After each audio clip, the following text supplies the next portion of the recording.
Good morning. അപ്പോൾ നമുക്കിന്ന് leadership, അതിൻ്റെ ട്രെയ്റ്റ്സ്, പിന്നെ ട്രെയ്റ്റ്സ് തിയറിയാണ്. അതുപോലെ തന്നെ പല വേറെ തിയറികളുണ്ട്. അപ്പോൾ ആ തിയറികളൊക്കെ നമുക്കൊന്ന് പഠിക്കാം. ഓക്കെ. ലീഡർഷിപ്പ് എന്ന് പറഞ്ഞാൽ വളരെ ഇമ്പോർട്ടൻ്റ് ആയിട്ടുള്ളൊരു ടോപ്പിക്കാണ്. ഈ ഒരു എക്സാമിന് മാത്രമല്ല, നമുക്ക് പലപ്പോഴും ഒരു ധാരണയുണ്ട് ലീഡർഷിപ്പ് എന്ന് പറഞ്ഞു കഴിഞ്ഞാൽ ഒരു ലീഡർ ആയാൽ മാത്രമാണ് നമുക്ക് ഒരു ലീഡർഷിപ്പ് ക്വാളിറ്റിയുടെ ആവശ്യമുള്ളൂ എന്ന്. ആക്ച്വലി അത് തെറ്റായ ഒരു ധാരണയാണ്.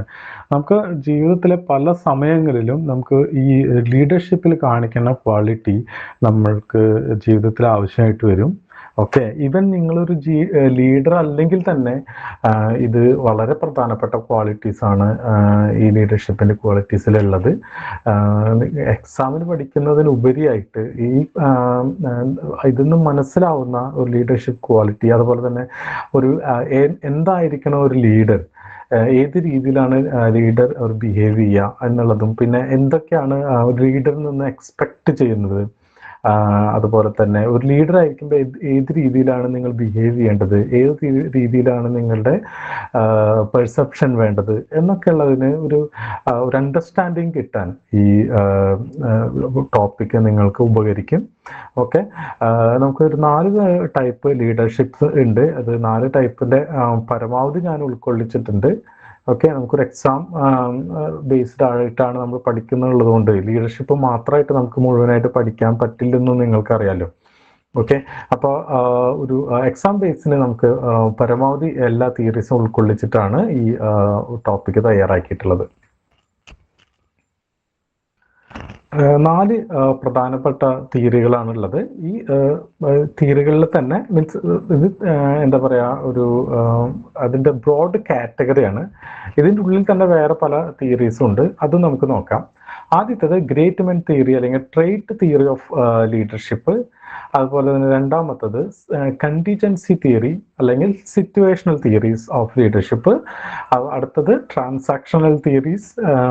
നാലാമത്തത് ട്രാൻസ്ഫോർമേഷണൽ തിയറീസ്. ഇങ്ങനെ 4 ടൈപ്പ് ലീഡർഷിപ്പ് തിയറീസ് ആണുള്ളത്. നമുക്ക് നോക്കാം ഏതൊക്കെയാണെന്ന്. ആദ്യത്തത് ഈ ഗ്രേറ്റ് മാൻ തിയറി എന്നുള്ളൊരു തിയറിയാണ്. ഇത് ലീഡർഷിപ്പിൽ മാത്രമല്ല, നിങ്ങൾ ഏത് തരത്തിൽ ആരെങ്കിലുമൊക്കെ കുറച്ച് പൊട്ടൻഷ്യൽ കാണിക്കുമ്പോൾ, എന്തെങ്കിലും ഒരു കഴിവ് കാണിക്കുന്ന വ്യക്തികളെ നമ്മൾ നമ്മുടെ ഇന്നത്തെ ഒരു ഡിബേറ്റിൽ നമ്മൾ എന്താ പറയുക, അത് ജന്മന കിട്ടുന്ന ഒരു കഴിവാണ്. അപ്പോൾ നന്നായി പാട്ട് പാടുന്നുണ്ടെങ്കിൽ നമ്മൾ പറയും അതൊരു ജന്മവാസനയാണ് എന്ന് പറയും. അതുപോലെ തന്നെ വേറെ എന്തെങ്കിലും നന്നായി എഴുതുന്നുണ്ടെങ്കിൽ നമ്മൾ പറയും അതൊരു ജന്മവാസനയാണെന്ന്. അതല്ലാതെ അക്വയർ ചെയ്ത ഒരു കഴിവായിട്ട് നമ്മൾ പലപ്പോഴും അതിനെ കാണാറില്ല. അത് ഇപ്പോ ഏകദേശം മീൻസ് ലീഡർഷിപ്പ് തിയറിയിലെങ്കിലും ഒരുവിധം നമുക്ക് അറിയാം അത്തരത്തിലൊരു ഗ്രേറ്റ് മാൻ ആവണം എന്നില്ല. ഹലോ, എന്താ മെസ്സേജ് അയച്ചത്? മനസ്സിലായില്ല.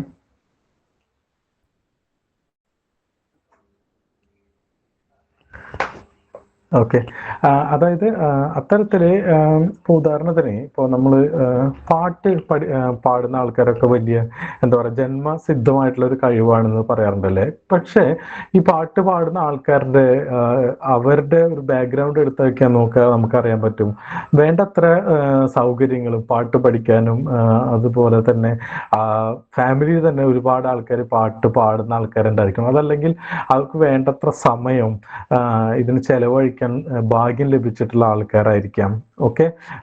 വീട്ടില് ഇതുപോലെ അധ്യാപകരെ കൊണ്ടുവന്ന് പഠിപ്പിക്കുന്ന ആൾക്കാരായിരിക്കാം. അങ്ങനെയൊക്കെ ഇഷ്ടം പോലെ നമുക്ക് എന്താ പറയുക സൗകര്യങ്ങളും അവർക്ക് അതിനു വേണ്ട സാഹചര്യങ്ങളും ഉള്ളവർ തന്നെയാണ് ആക്ച്വലി പാട്ടുകാരായിട്ട് വന്നിട്ടുള്ളത്. അതിൽ എക്സെപ്ഷൻ ഇല്ലാന്നില്ല കേട്ടോ. ഓക്കെ. ആ എക്സെപ്ഷനാണ് പ്രൂവ് ചെയ്യുന്നത്. നമ്മൾ പറഞ്ഞു അതല്ലാതെ ഒരു ജന്മന ലഭിക്കുന്ന ഒരു കഴിവല്ല. ഇപ്പൊ ഏറ്റവും പ്രധാനപ്പെട്ട ഉദാഹരണമാണ് ഈ ക്രിക്കറ്റ് കളിക്കുന്ന ആൾക്കാർ. ക്രിക്കറ്റ് കളിക്കുന്ന ആൾക്കാരെ എപ്പോഴും നോക്കിക്കോ സിറ്റികളിൽ നിന്നാണ് അവർ വരിക. കാരണം എന്താ വെച്ച് കഴിഞ്ഞാൽ നമ്മൾ വിചാരിക്കും ഗ്രാമപ്രദേശങ്ങളാണ് ഒരുപാട് സ്ഥലങ്ങളുള്ളത് കളിക്കാനെന്ന്. പക്ഷെ അതിൻ്റെ അതെ, അനുഭവം പറഞ്ഞത് ശരിയാണ്. ഫെസിലിറ്റീസ്, ടെക്നോളജി, ഒരു എന്താ പറയുക ക്രിക്കറ്റ് കളിക്കാന്ന് പറഞ്ഞാൽ അതിൻ്റെ ടെക്നിക്സ്, ഒരുപാട് ടെക്നിക്സ് ഉണ്ട്. അത് ഒരു ലേൺഡ് പേഴ്സൺ മാത്രമാണ്, അവർക്ക് കോച്ച് ചെയ്താൽ മാത്രമാണ് അത്തരത്തിലൊരു ക്രിക്കറ്റ് കളിക്കാരനാവുള്ളൂ. നമ്മുടെ നാട്ടിൽ ഇങ്ങനെ രാത്രി പകലില്ലാതെ ക്രിക്കറ്റ് കളിച്ചിട്ടൊന്നും ഒരു ക്രിക്കറ്റ് കളിക്കാരനാവാൻ പറ്റില്ല. അതിന് എന്ത് വേണം? നല്ല ലേൺഡ് ആയിട്ടുള്ള കോച്ചിനെ കൊണ്ട് നമുക്ക് കോച്ച് ചെയ്യിക്കണം. നല്ല കൃത്യമായിട്ട് എന്താ പറയാ, ഒരുപാട് സൗകര്യങ്ങൾ വേണം. അതെ, മീൻസ് ആ 1983 ഓൾമോസ്റ്റ് അതിന്റെ രീതിയിൽ തന്നെ പറയുന്നുണ്ട്. അപ്പൊ ഞാൻ പറയുന്നത് ഇത്രയാണ്, നമ്മൾക്ക് ഇപ്പോഴുള്ള ഒരു ഡിബേറ്റ് ആണ് ജന്മവാസന. എന്തെങ്കിലും ഒരു കുറച്ച് നല്ല ക്വാളിറ്റി കാണിച്ചു കഴിഞ്ഞാൽ അപ്പൊ നമ്മൾ പറയാം അത് ജന്മവാസനയാണെന്ന്. ആക്ച്വലി ജന്മവാസന കൊണ്ട് മാത്രമല്ല ഇത് കിട്ടുക.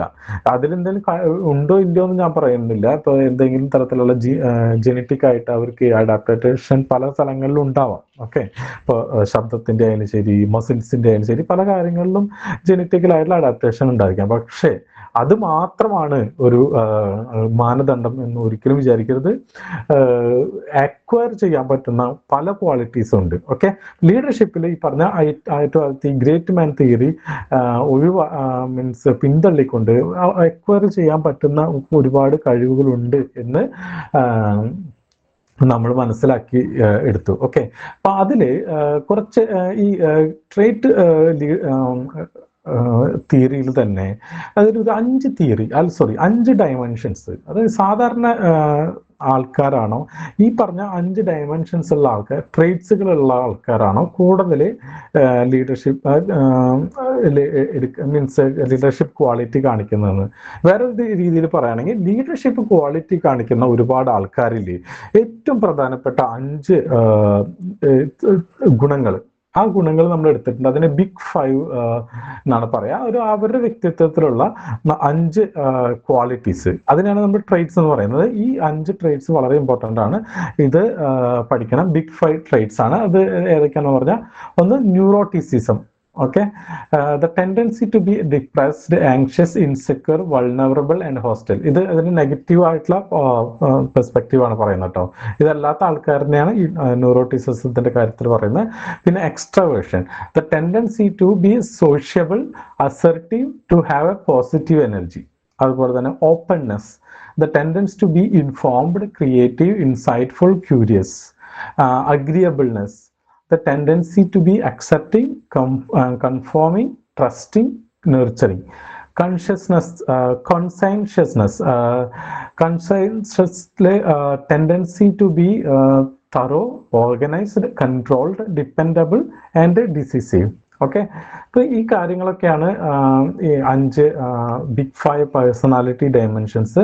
ഇതിൽ നമുക്ക് ഇതിന്റെ പോസിറ്റീവ്, ഇതുണ്ടെങ്കിൽ എന്താണ് ബെനിഫിറ്റ്, ഇതുണ്ടെങ്കിൽ എന്തൊക്കെയാണ് പ്രശ്നങ്ങൾ എന്ന് കാണിക്കുന്ന ഒരു ഭാഗമാണിത്.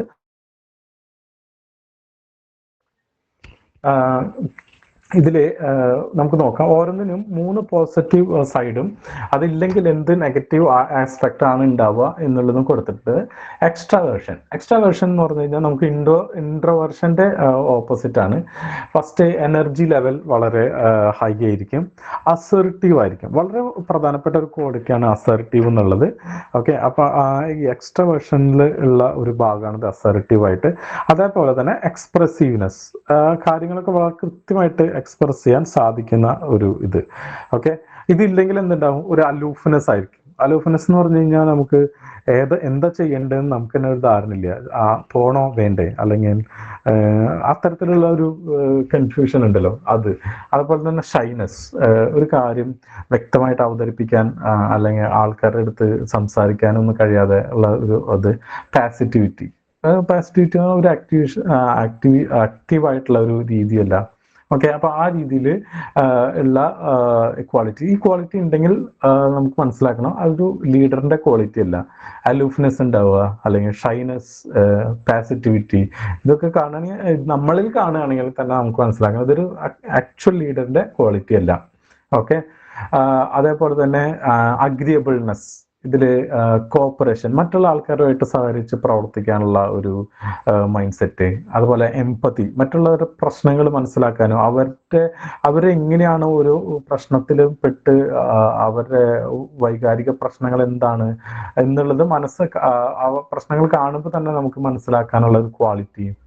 അതുപോലെ തന്നെ ഫ്ലെക്സിബിലിറ്റി, ഓക്കെ, മുകളിലെ അസർട്ടീവ്നെസ് എന്ന് പറഞ്ഞു, ഇതിൽ ഫ്ലെക്സിബിലിറ്റി പറയുന്നുണ്ട്. അപ്പൊ രണ്ടും വിപരീതമായിട്ടുള്ള ഒരു സംഭവമല്ലേ. അപ്പൊ അങ്ങനെ കണക്കാക്കരുത്. ഫ്ലെക്സിബിലിറ്റി എന്ന് പറഞ്ഞു കഴിഞ്ഞാൽ നിങ്ങളൊരു അതേ കടുംപിടുത്തം തന്നെ പിടിക്കുക, വേറെ എന്ത് തന്നെ വന്നാലും ഞാൻ എൻ്റെ വാശിയിൽ നിന്ന് വിട്ടു പോകില്ല എന്നുള്ള രീതിയിലുള്ള ഒരു കടുംപിടുത്താണ് ഒഴിവാക്കേണ്ടത്. അത് അവിടെയാണ് ഫ്ലെക്സിബിലിറ്റി വേണ്ടത്. അല്ലാതെ എന്തെങ്കിലും നിങ്ങൾ പറയേണ്ട സ്ഥലത്ത് അസർട്ടീവ് ആവാതെ ഒഴിഞ്ഞു മാറി നിൽക്കുന്നതിനല്ല ഫ്ലെക്സിബിലിറ്റി എന്ന് പറയുന്നത്. ഓക്കെ, അതിന്റെ നെഗറ്റീവ് സൈഡ് വെലിഗറൻസ്, അതായത് തീരെ ഫ്രണ്ട്ലി അല്ലാത്ത രീതിയിൽ ഉണ്ടാവുക. പിന്നെ റൂഡ്നെസ്, എന്താന്ന് പറയാറില്ല, കോളസ്നെസ് എന്ന് പറഞ്ഞു കഴിഞ്ഞാൽ വളരെ ഇൻസെൻസിറ്റീവ് ആയിട്ട് പെരുമാറുക. ആൾക്കാരുടെ പ്രശ്നങ്ങൾ കാര്യങ്ങളൊക്കെ കാണുമ്പോൾ നമ്മൾ ഇൻസെൻസിറ്റീവ് ആയിട്ട് പെരുമാറുക. ഓക്കെ, ഇതൊക്കെ ഒരു ലീഡർ അല്ലാത്ത ആൾക്കാരുടെ ഒരു സ്ഥിതിവിശേഷമാണ്. ഓക്കെ, അടുത്തത് കൺസൈൻഷ്യസ്നെസ്. ഈ കൺസൈൻഷ്യസ്നെസ്സിൽ organisation, precision and persistence. Organisation എന്ന് പറഞ്ഞാൽ നമ്മൾ വളരെ ഓർഗനൈസ്ഡ് ആയിട്ട് ഇരിക്കുക, നമ്മൾ തന്നെ നമ്മുടെ പ്രവൃത്തികൾ കറക്റ്റായിട്ട് ചെയ്യുക. പ്രിസിഷൻ, കൃത്യമായിട്ടുള്ള ഇതുണ്ടാവുക. പെർസിസ്റ്റൻസ് എന്താണെന്ന് പറയുള്ളൂ, സ്ഥിരത, സ്ഥൈര്യം എന്ന് പറയുന്നത് ഇതിന് മലയാളത്തിൽ. അപ്പോൾ അത്തരത്തിലൊരു സ്ഥൈര്യമുള്ള വ്യക്തിയായിട്ടിരിക്കുക. ഇതില്ലാത്ത ആൾക്കാരാണെങ്കിൽ വളരെ ഡിസോർഗനൈസ്ഡ് ആയിട്ട്. അതുപോലെ തന്നെ ഇൻകൺസിസ്റ്റൻസി, വളരെ പ്രധാനപ്പെട്ടതാണ് ഇൻകൺസിസ്റ്റൻസി. ഇന്ന് നമ്മൾ പറയില്ല ജിമ്മിന് പോവാം എന്ന് പറഞ്ഞ് എണീച്ച് വലിയ ജിമ്മിനൊക്കെ പോയി നാളെ മൂടി പൊതിച്ച് കിടന്നുറങ്ങുന്ന ഒരു പരിപാടി ഉണ്ടല്ലോ. അതുപോലെ തന്നെ എയിംലെസ്നെസ്, ഒരു തരത്തിലും ലക്ഷ്യമില്ലാതിരിക്കാം. ഓക്കെ, ഇതൊക്കെ നെഗറ്റീവ് ട്രേറ്റ്സ് ആണ്. ഇനി അടുത്തത് ഇമോഷണൽ സ്റ്റെബിലിറ്റി. ഇമോഷണൽ സ്റ്റെബിലിറ്റിയിൽ ഇതിൽ ഫസ്റ്റ് ആണ് ഇമോഷണൽ സ്റ്റെബിലിറ്റി. നിങ്ങൾക്ക് ഒരു ഇമോഷണൽ സ്റ്റെബിലിറ്റി ആവശ്യമാണ്. പിന്നെ സെൽഫ് കൺട്രോൾ, ആദ്യം നമ്മൾ മറ്റുള്ളവരെ നയിക്കാനാണ് ഉദ്ദേശിക്കുന്നത് അല്ലേ. അതിൽ നമ്മളെ തന്നെ നിയന്ത്രിക്കാൻ നമുക്ക് സാധിച്ചില്ലെങ്കിൽ മറ്റുള്ള ആൾക്കാരെ നയിക്കാനോ നിയന്ത്രിക്കാനോ നമുക്ക് സാധിക്കും ഇല്ലല്ലോ. അപ്പോൾ സെൽഫ് കൺട്രോൾ ആവശ്യമാണ്. ഇൻഡിപെൻഡൻസ്, എന്ത് കാര്യത്തിനും നമുക്ക് മറ്റുള്ള ആൾക്കാരെ ഡിപ്പെൻഡ് ചെയ്യേണ്ട ഒരവസ്ഥ ഉണ്ടെങ്കിൽ നമ്മൾ മറ്റുള്ള ആൾക്കാർ നമ്മളോട് ഡിപ്പെൻഡൻ്റ് ആവോ? ഇല്ലല്ലോ. അപ്പം നമ്മൾക്കൊരു ഇൻഡിപെൻഡൻ്റ് ആയിട്ടുള്ള എന്ത് ആക്ടിവിറ്റി നമുക്ക് ഇൻഡിപെൻഡൻ്റ് ആയിട്ട് ചെയ്യാൻ സാധിക്കണം. സെൽഫ് കൺട്രോൾ വേണം. ഇമോഷണൽ സ്റ്റെബിലിറ്റി വേണം. ഇമോഷണൽ സ്റ്റെബിലിറ്റി എന്ന് ഒറ്റ വാക്കുകൊണ്ട് ഇവിടെ ഒഴിവാക്കണം കേട്ടോ. ഇതിൽ ആക്ച്വലി പുതിയൊരു ട്രെൻഡ് എന്ന് പറഞ്ഞു കഴിഞ്ഞാൽ ഇമോഷണൽ ഇന്റലിജൻസ് എന്ന് പറഞ്ഞിട്ട് അത് വലിയൊരു വളരെ അധികം ബുക്കുകളും കാര്യങ്ങളൊക്കെ ഇറങ്ങിയിട്ടുള്ള ഒരു സംഭവമാണ്. ഇമോഷണൽ ഇന്റലിജൻസ് ആക്ച്വലി ഇപ്പോൾ ഐക്യുനേക്കാളൊക്കെ വളരെ കൂടുതലായിട്ട് ഉള്ള ഒരു സംഭവമാണ്. പക്ഷേ ഈ ബിഗ് ഫൈവിലെ ആക്ച്വലി ഒരു ഇമോഷണൽ സ്റ്റെബിലിറ്റി മാത്രമാണ് ഇതിൽ എഴുതി കാണുന്നുള്ളൂ. ഒരു മിനിറ്റ്, അതും ഇമോഷണൽ ഇമോഷണൽ കോഷന്റെ ഇക്യു അല്ലേ, അത് ഐക്യു ഇക്യു വേറെ. ഇത് ഇമോഷണൽ സ്റ്റെബിലിറ്റി ഉണ്ടെങ്കിൽ തീർച്ചയായും ഇമോഷണൽ കോഷന്റ് ഉണ്ടായിരിക്കും അയാൾക്ക്. അതൊരൊറ്റ ആട്രിബ്യൂട്ട് മാത്രമാണ്. ഓക്കെ, ഈ ഇമോഷണൽ ഇക്യു എന്ന് പറഞ്ഞു കഴിഞ്ഞാൽ ഒരുപാട് അതൊരു മെഷർമെന്റ് ആണ് ആക്ച്വലി. ഈ ഇമോഷണൽ ഇന്റലിജൻസ് അളക്കാനുള്ള ഒരു മെഷർമെന്റ് ആണ് ഇക്യു. അപ്പൊ നമ്മുടെ ഇന്റലിജൻസ് അളക്കാനുള്ള ഒരു സാധനമാണ് ഐക്യു, ഇന്റലിജൻസ് കോഷ്യന്റ്. അതുപോലെ ഇമോഷണൽ ഇന്റലിജൻസ് അളക്കാനുള്ള ഒരു മെഷർമെന്റ് ആണ് ഇക്യു. ഓക്കെ, പിന്നെ ഈ ഇമോഷണൽ സ്റ്റെബിലിറ്റി ഇല്ലെങ്കിൽ എന്തുണ്ടാവും? ഇൻസെക്യൂരിറ്റി, ഇൻസ്റ്റെബിലിറ്റി, ഗള്ളിബിലിറ്റി, ഇത്രയും നെഗറ്റീവ് ആസ്പെക്ട് അതിനുണ്ടാവും. അതുപോലെ തന്നെ അടുത്തത് ഓപ്പൺനെസ്, ഒരു എന്തിനും ക്യൂരിയോസിറ്റി ഉണ്ടായിരിക്കുക. പിന്നെ എല്ലാ കാര്യത്തിനും ഒരു ഇൻസൈറ്റ് ഉണ്ടായിരിക്കുക, ക്രിയേറ്റിവിറ്റി ഉണ്ടായിരിക്കുക. ഓക്കെ, ഇതിൻ്റെ ഇതേ നെഗറ്റീവ് ആസ്പെക്ട് ഒക്കെ എന്താണെന്ന് വെച്ച് കഴിഞ്ഞാൽ അൺഇമാജിനേറ്റീവ്നെസ്, അൺപെർസെപ്റ്റീവ്നെസ്, ഷാലോനെസ്. ഓക്കെ, ട്രേറ്റ് തിയറിയിൽ ഇത്രയേ ഉള്ളൂ. ഈ 5 ഓപ്ഷൻസ് മനസ്സിലാക്കി വെക്കുക. എന്തൊക്കെയാണ് അതിൻ്റെ 5 ഓപ്ഷൻ, എന്താണ് ഇതിൻ്റെ എന്തെങ്കിലും വിശദീകരിച്ച് നമുക്കൊരു സ്റ്റേറ്റ്മെൻ്റ് ആയിട്ട് വരികയാണെങ്കിൽ അത് എന്താ പറയുക, അറ്റൻഡ് ചെയ്യാൻ പറ്റുന്ന രീതിയിൽ ഈ കാര്യങ്ങൾ മനസ്സിലാക്കി വെക്കാം. ഓക്കെ, ഇപ്പോൾ ട്രേറ്റ് തിയറിന്ന് ഇതിൽ കൂടുതൽ വരാൻ സാധ്യതയില്ല. ഒരുപാട് ട്രേറ്റ് ഒക്കെ ഉണ്ട്, 50-60 ട്രേറ്റ്സ് ഒക്കെ കണ്ടുപിടിച്ചിട്ടുണ്ട്. പക്ഷെ അതൊന്നും നമുക്ക് പഠിക്കേണ്ടതില്ല. ഈ ബിഗ് 5 മാത്രം പഠിച്ചാൽ മതി. അപ്പോൾ ട്രേറ്റ് തിയറി കഴിഞ്ഞ് ഇനി നമുക്ക് അടുത്ത 3 തിയറികളിൽ ഒന്നാണ് ബിഹേവിയറൽ തിയറീസ്. അപ്പോൾ ഇത്തരത്തിൽ ഏതെങ്കിലും ഒരു ഗുണം ഉണ്ടായതുകൊണ്ട് മാത്രം നമുക്ക് ഒരു ലീഡർഷിപ്പ് ക്വാളിറ്റി കണ്ടെത്താൻ പറ്റില്ല. ചില ആൾക്കാരുടെ ചില ബിഹേവിയർ ആണ് എന്താ പറയാ ലീഡർഷിപ്പ് എന്ന് പറയുന്നത്. അതായത് നമുക്ക് ഒരു ഗുണമുണ്ട് എന്ന് പറഞ്ഞിട്ട് കാര്യമില്ലല്ലോ. ഇതൊരു ആക്ച്വലി ഒരു ലൈവ് സിനാരിയോ ആണ് ലീഡർഷിപ്പ് എന്ന് പറയുന്നത്. അപ്പൊ ആ ലൈവ് സിനാരിയോയിൽ എങ്ങനെയാണ് നിങ്ങൾ ബിഹേവ് ചെയ്യുന്നത്, അതാണ് ആക്ച്വലി ലീഡർഷിപ്പ് എന്നാണ് ഇതിൽ പറയുന്നത്. ഓക്കെ, അതിൽ 3 ഭാഗങ്ങളുണ്ട്. ഒന്ന് ടാസ്ക് ഓറിയന്റഡ്, രണ്ട് റിലേഷൻഷിപ്പ് ഓറിയന്റഡ്, മൂന്നാമത്തത് മാനേജീരിയൽ ഗ്രിഡ് ആണ്. ആക്ച്വലി ടാസ്ക് ഓറിയന്റഡും റിലേഷൻഷിപ്പ് ഓറിയന്റഡും കൂടിയിട്ട് മിക്സ് ചെയ്തതാണ് മാനേജീരിയൽ ഗ്രിഡ്. അതെങ്ങനെയാണെന്ന് നമുക്ക് നോക്കാം. ഇതിൽ ബിഹേവിയറൽ സ്റ്റഡീസിൽ വളരെ പ്രധാനപ്പെട്ട 2 സ്റ്റഡികളാണ് നടന്നിട്ടുള്ളത്. ഒന്ന് ഒഹിയോ സ്റ്റേറ്റ് സ്റ്റഡീസും യൂണിവേഴ്സിറ്റി ഓഫ് മിഷിഗന്റെ സ്റ്റഡീസും. അപ്പൊ ആക്ച്വലി നമ്മുടെ ഭാഗ്യത്തിന് രണ്ടുപേരും ഒരേ രീതിയിലുള്ള കൺക്ലൂഷനാണ് എത്തിയത്. അപ്പൊ നമുക്ക് ജസ്റ്റ് അത് നോക്കിയാൽ മതി. എന്താണ് ഇവർ പറഞ്ഞത്? 2 തരത്തിലുള്ള ലീഡർഷിപ്പ് ഉണ്ടെന്നാണ് പറയുന്നത്. അതിലൊന്ന് ഇനീഷ്യേറ്റിംഗ് സ്ട്രക്ചർ എന്നാണ് ഒഹിയോ സ്റ്റഡീസിൽ പറയുന്നത്. രണ്ടാമത്തെ കൺസിഡറേഷനും. മിഷിഗൻ സ്റ്റഡീസിൽ പറയുന്നത് എംപ്ലോയി ഓറിയന്റഡ് ലീഡറും പ്രൊഡക്ഷൻ ഓറിയന്റഡ് ലീഡറും രണ്ടും ഒന്നാണ്. അപ്പൊ നമുക്ക് നോക്കി നോക്കാം. ഇനിഷ്യേറ്റിംഗ് സ്ട്രക്ചർ എന്ന് പറഞ്ഞു കഴിഞ്ഞാൽ ആക്ച്വലി ഈ ഓറിയന്റഡ് ലീഡർ എന്നുള്ള രീതിയിലാണ് പറയുന്നത്. അയാളുടെ ഫോക്കസ് ടാസ്ക് ഓറിയന്റഡ് ബിഹേവിയറിലാണ്. Where leaders define roles, organise work and emphasise goal attainment and performance. എന്തൊക്കെ പ്രവർത്തികൾ ചെയ്യാനുണ്ടോ അതിലാണ് അയാളുടെ ശ്രദ്ധ.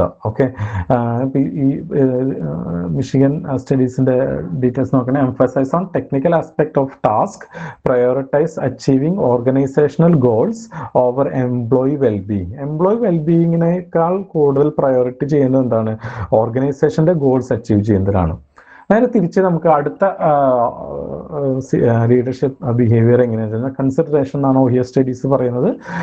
മിഷിഗൻ സ്റ്റഡീസ് പറയുന്നത് എംപ്ലോയി ഓറിയന്റഡ് ലീഡർ എന്നാണ്. ഇവരെന്താ ചെയ്യുന്നത് വെച്ചാൽ emphasise on leadership oriented behaviour showing concern for employee wellbeing, fostering the mutual trust, respect their ideas and feelings.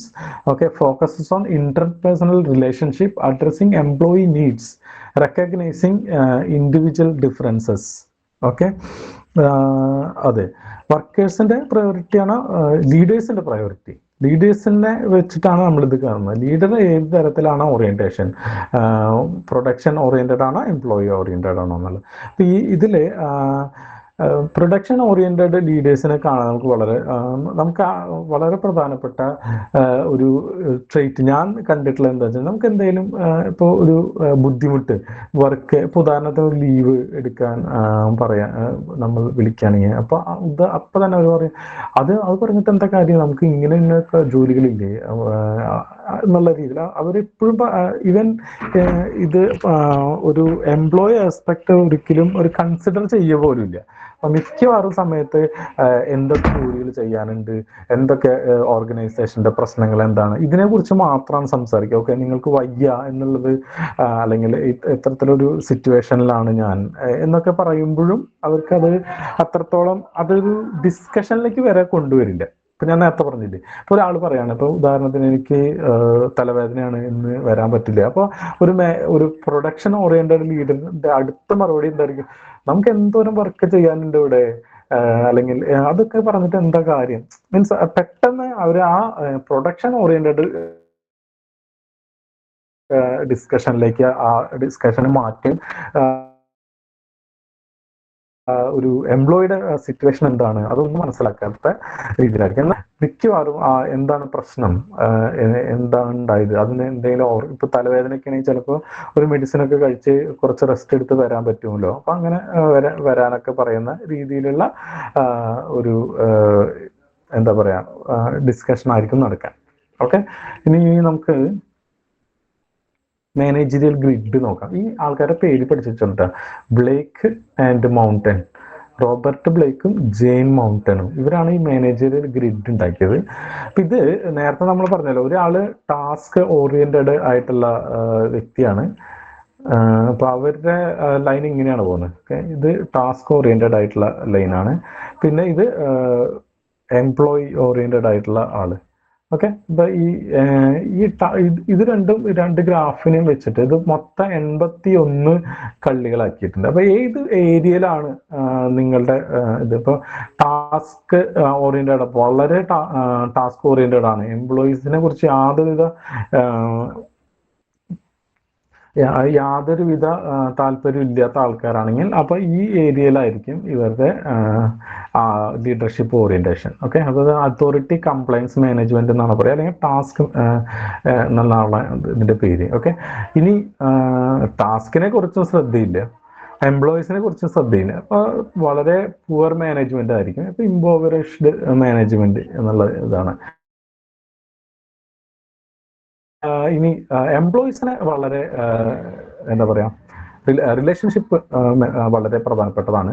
Task ചെയ്താലും ചെയ്തില്ലെങ്കിൽ കുഴപ്പമില്ല. ഇതൊരു കൺട്രി ക്ലബ്ബ് മാനേജ്മെന്റ്, അതായത് നമ്മുടെ നാട്ടിൻപുറത്തൊക്കെയുള്ള നമ്മുടെ സുഹൃത്തുക്കളൊക്കെ ഈ രീതിയിലല്ലേ, നമുക്ക് എന്തെങ്കിലും പ്രവർത്തനങ്ങൾ ചെയ്യാണ്ടോ അല്ലെങ്കിൽ എന്തെങ്കിലും കാര്യങ്ങൾ ചെയ്യേണ്ടതല്ലോ, നമുക്ക് നാളെയും കാണേണ്ട ആൾക്കാരാണ്. അപ്പൊ അതുകൊണ്ട് എന്താണ്, റിലേഷൻഷിപ്പ് വളരെ ഭംഗിയായിരിക്കും. ആ ടാസ്ക് നടത്തി അത്ര ഉണ്ടാവും. ഇതാണ് ഇമ്പോർട്ടന്റ്. ഓക്കെ, സ്ട്രെസ് ഈ റിലേഷൻഷിപ്പിനാണ്.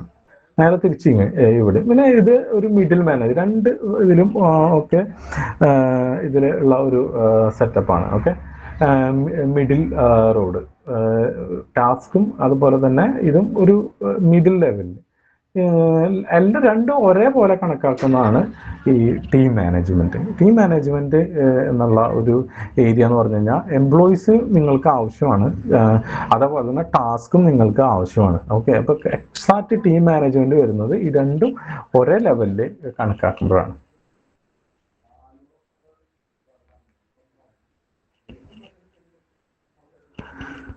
അത് ഞാൻ എഴുതിയിട്ടുള്ളത്, നിങ്ങൾ ഇത് എടുക്കുമ്പോൾ വായിച്ചാൽ മതി.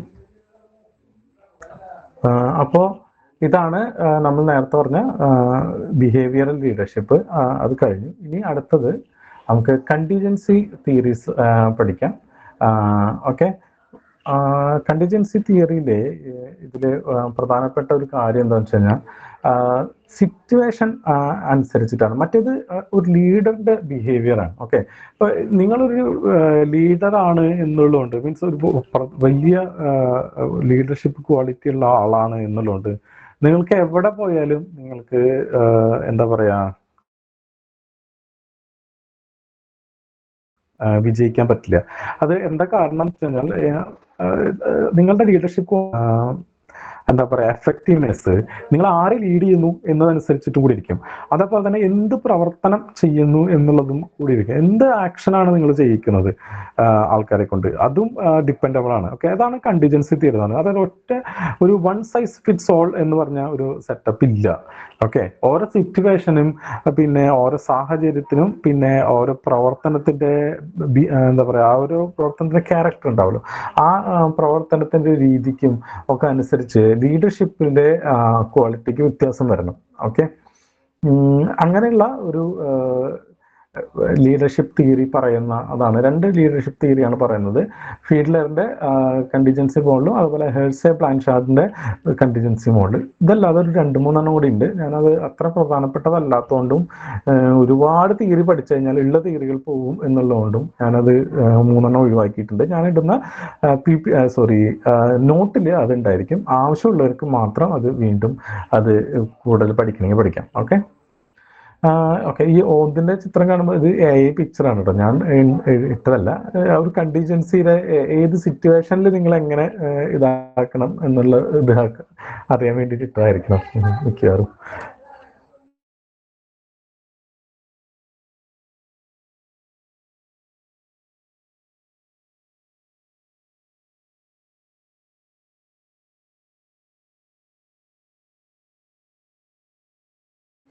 ഓക്കെ, ഫീഡ്ലർ മോഡൽ നോക്കാം.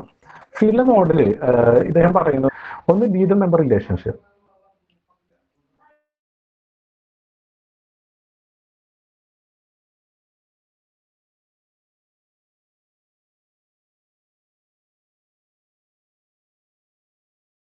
അതില് ഫീഡ്ലറിന്റെ ഒരു ടെർമിനോളജി ലീസ്റ്റ് പ്രിഫേർഡ് കോവർക്കർ എന്നുള്ളതാണ്. അതായത് ഒരു ലീഡർ അല്ലെങ്കിൽ എന്താ പറയുക മാനേജർ, നിങ്ങളുടെ സാധാ അത് ആ മാനേജറായിട്ടുള്ള ആൾക്കാരുടെ എംപ്ലോയീസിനോട് കൂടുതൽ വർക്ക് ചെയ്യാൻ താല്പര്യമുള്ളത്. ഓക്കെ, അപ്പൊ ആരും പറയാത്ത ആൾക്കാർ ഇയാളുടെ കൂടെ വർക്ക് ചെയ്യാനേ താല്പര്യമില്ല എന്നുള്ള ഇതിനാണ് ലീസ്റ്റ് പ്രിഫേർഡ് കോർ വർക്കർ എന്ന് പറയുന്നത്. ഓക്കെ, അതുപോലെ തന്നെ task structure, clarity of task and goals.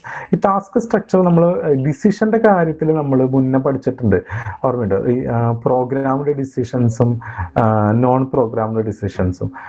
അതുപോലെ തന്നെയാണ് ഈ ടാസ്കിന്റെയും പ്രശ്നം. ടാസ്ക് എന്ന് പറഞ്ഞാൽ ഇപ്പോൾ ഒരു ഉദാഹരണം പറയുകയാണെങ്കിൽ, ഇപ്പോൾ ഒരു റെസ്റ്റോറൻറ്റിൽ ഒരു വ്യക്തിക്ക്, അവിടുത്തെ സെർവ് ചെയ്യണ വ്യക്തിക്ക് ടാസ്കിനെ കുറിച്ച് യാതൊരുവിധ കൺഫ്യൂഷനും വരേണ്ട കാര്യമില്ല, അല്ലെ? എന്താണോ ഓർഡർ പറയുന്നത് അത് നേരെ പോവുക, അതിന്റെ ഓർഡർ കൊടുക്കുക, അത് വാങ്ങി ഇയാൾക്ക് കൊണ്ടുകൊടുക്കുക. ഓക്കെ, അയാളുടെ സംബന്ധിച്ചിടത്തോളം ടാസ്ക് കൺഫ്യൂഷൻ ഇല്ല. പക്ഷെ എന്താണ്, കാലത്ത് മുതൽ വൈകുന്നേരം വരെ വർക്കാണ്, ജോലി ഉണ്ട്. ഓക്കെ, പക്ഷെ ടാസ്കിനെ കുറിച്ചൊരു കൺഫ്യൂഷൻ ഇല്ല. എന്നാൽ നിങ്ങളൊരു സെയിൽസ് എംപ്ലോയി ആണെന്ന് വിചാരിക്കുക.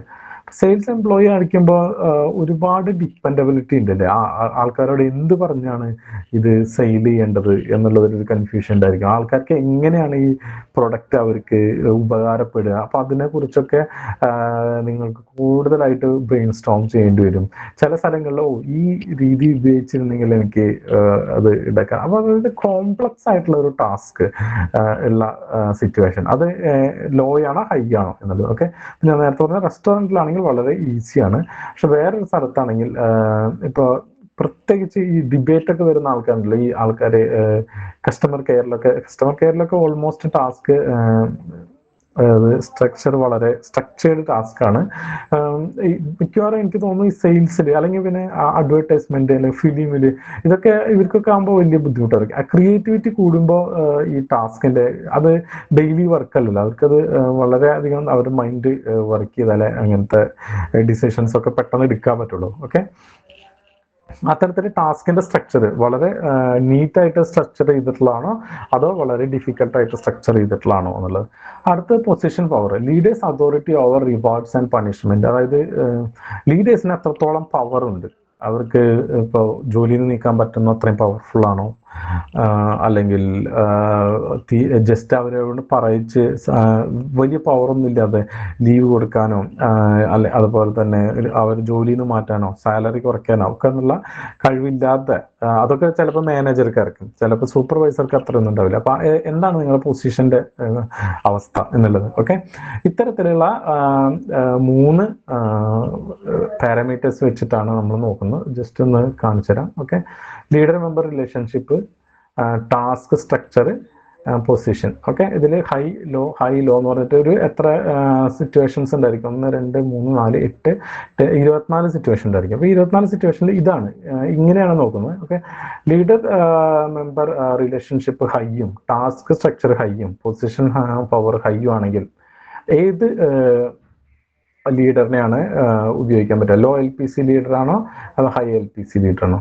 ലോ LPC ലീഡറാണ് അതിൽ കൂടുതൽ ഷൈൻ ചെയ്യാൻ പറ്റുക. ലോ LPC എന്ന് പറഞ്ഞാൽ എന്താണ്? Least preferred co-worker. അതായത് ഓക്കെ, വേറൊരു കാര്യം കൂടി ഞാൻ പറഞ്ഞില്ലേ, ഈ ലോ LPC എന്ന് പറഞ്ഞു കഴിഞ്ഞാൽ ആക്ച്വലി ലോ LPC എന്ന് പറഞ്ഞു കഴിഞ്ഞാൽ ഇയാള് നേരത്തെ നമ്മൾ ക്ലാസ് ബിഹേവിയറൽ തിയറിയിൽ പറഞ്ഞില്ലേ, ടാസ്ക് ഓറിയന്റഡ് ലീഡർ ആയിരിക്കും. അതുകൊണ്ടാണ് ഈ കോവർക്കേഴ്സ് ഇയാളെ പ്രിഫർ ചെയ്യാത്തത് ലീഡറായിട്ട്. മനസ്സിലായോ? ഹൈ പ്രിഫേർഡ് കോവർക്കർ എന്ന് പറഞ്ഞു കഴിഞ്ഞാൽ ആക്ച്വലി അവരെന്തായിരിക്കും?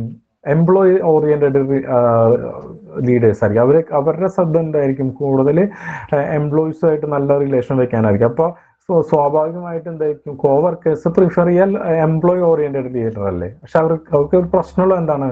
ടാസ്ക് ഓറിയന്റഡ് അല്ല. അപ്പോൾ വർക്ക് ആക്ച്വലി പ്രോപ്പറായിട്ട് സക്സസ്ഫുൾ ആയിട്ട് നടത്താൻ അവർക്ക് ചിലപ്പോൾ സാധിക്കില്ല. കാരണം എല്ലാ എംപ്ലോയിയും പറയുന്നത് കേട്ടിരുന്നു കഴിഞ്ഞാൽ പ്രൊഡക്ഷൻ ഏത് രീതിയിൽ പോകുമെന്ന് നിങ്ങൾക്ക് അറിയാലോ. അപ്പൊ ഇതില് വരുന്നത്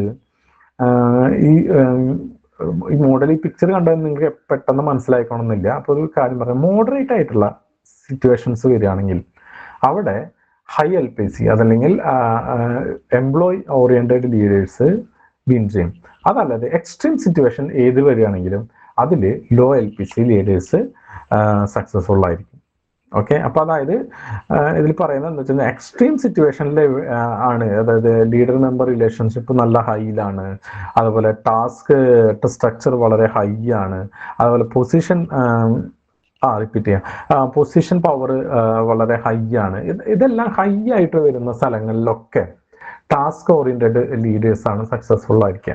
ഇത് ആക്ച്വലി നമ്മുടെ കോമൺ സെൻസിന് നമ്മളൊരു രീതിയിൽ വിചാരിക്കുന്നതിനേക്കാൾ വിപരീതമാണ് actually ഫീൽഡറിന്റെ contingency theory.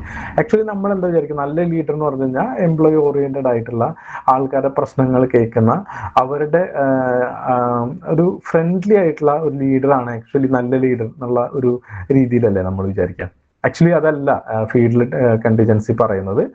Field contingency പറയുന്നത് ഈ പറഞ്ഞ എക്സ്ട്രീം സിറ്റുവേഷനുകളിൽ എല്ലാത്തിലും ലോ LPC ലീഡേഴ്സ് ആണ്, അതല്ലെങ്കിൽ ടാസ്ക് ഓറിയന്റഡ് ലീഡേഴ്സ് ആണ് നന്നായി പെർഫോം ചെയ്യുക എന്നാണ് പറയുന്നത്. ഓക്കെ.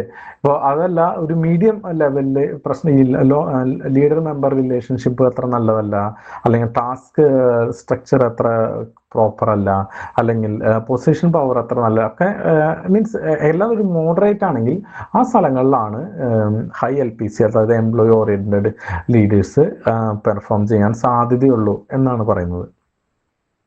മനസ്സിലായി ഞാൻ പറഞ്ഞത്? റിപ്പീറ്റ് ചെയ്യുന്നുണ്ടോ?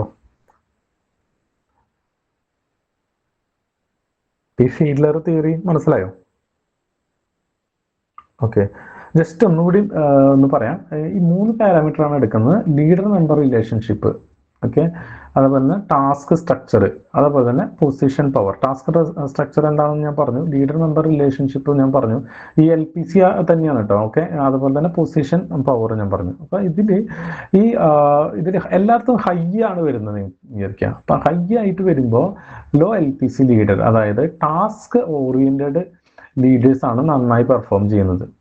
ഇനി എല്ലാതും ലോ ആയിട്ട് വരികയാണെങ്കിലോ, അവിടെയും ലോ LPC ലീഡറാണ് നന്നായിട്ട് പെർഫോം ചെയ്യുന്നത്, അതായത് ടാസ്ക് ഓറിയന്റഡ് ലീഡേഴ്സ്. ഇനി ഇത് ഹൈ ലോ എന്നൊക്കെ പറയുമ്പോൾ എന്താ വെച്ച് കഴിഞ്ഞാൽ ഇവിടെ ഒരു മോഡറേറ്റ് ബിഹേവിയർ ആണ് ഇവിടെ വരുന്നത്. എല്ലാതും ഹൈയും അല്ല, എല്ലാതും ലോ അല്ല. ഓക്കെ. ഈ ഏരിയയിൽ ഹൈ LPC ലീഡർ, അതായത് എംപ്ലോയി ഓറിയന്റഡ് ആയിട്ടുള്ള ലീഡേഴ്സ്, ഹൈ LPC ലീഡേഴ്സ് ആണ് നന്നായി പെർഫോം ചെയ്യുന്നത്. ഇത് മനസ്സിലായോ? ഓക്കെ. ഇനി അടുത്ത ആള് ഹെർസെ ബ്ലാൻചാർഡ്സ് സിറ്റുവേഷണൽ ലീഡർഷിപ്പ് തിയറി. ഇവർ രണ്ടാളും ഉണ്ടാക്കിയ ഒരു തിയറിയാണ്. ഇതില് ഓക്കെ, ഇതില് നോക്കുന്നതിനേക്കാൾ നല്ലത് ഇവരുടെ പിക്ചർ കാണാതിരിക്കാം. അതില് അൺവില്ലിങ്ങിലൊക്കെ വില്ലിങ് ആണോ അണേബിൾ ആണോ എന്ന് എഴുതിയിട്ടില്ല, അത് ഇവിടെയാണ് എഴുതിയിട്ടുള്ളത്. ഞാൻ കാണിച്ചു തരാം. Okay. Followers unable to okay, sorry, ഒരു പ്രാവശ്യം കൂടി ഇത് എടുത്ത് കാണിച്ചു തരാം.